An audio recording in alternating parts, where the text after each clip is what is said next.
Daj sad molim te ispričaj ono kaj si meni ispričala. A pa treninga i zime i to. Treninga, u stvari bila je utakmica. Dobro. I bilo je, da, 11. mjesec, još smo uvijek imali utakmice i igrali smo, bila je, po cijelom terenu je bila mraz i snijeg i led.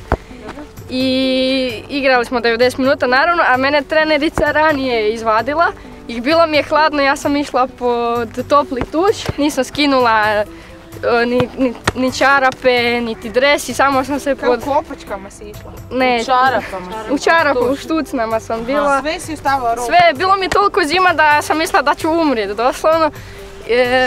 I onda sam se tuširala uz dres, u štucnama i hlačicama i došla sam doma i kad sam skinula te čarape bili su mi nokti svi plavi i onda su se oporavljali još 6 mjeseci nakon toga. Tako da preporučavam da nikako ne.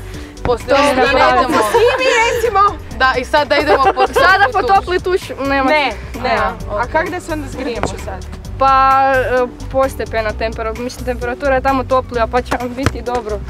I bez obzira. Mislim, niti na radijator nemojte stavljati stopala, pogotovo ne bez čarapa. Sigurno će vam se to dogoditi, tako da. Dobro, dakle sad čekamo malo da se odledimo. Odmrzavanje.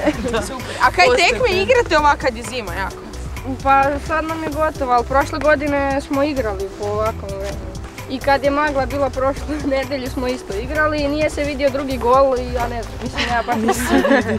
Da, ako ste tu stali niste vidjeli drugi gol.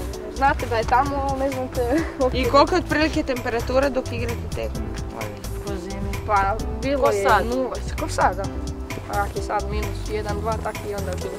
Odlično. Makar prošle nedelje nije bilo toliko hladno koliko se nije ništa vidjelo dok se nije diglo. Od magle, ja. Da, idemo znači pod topli tuš.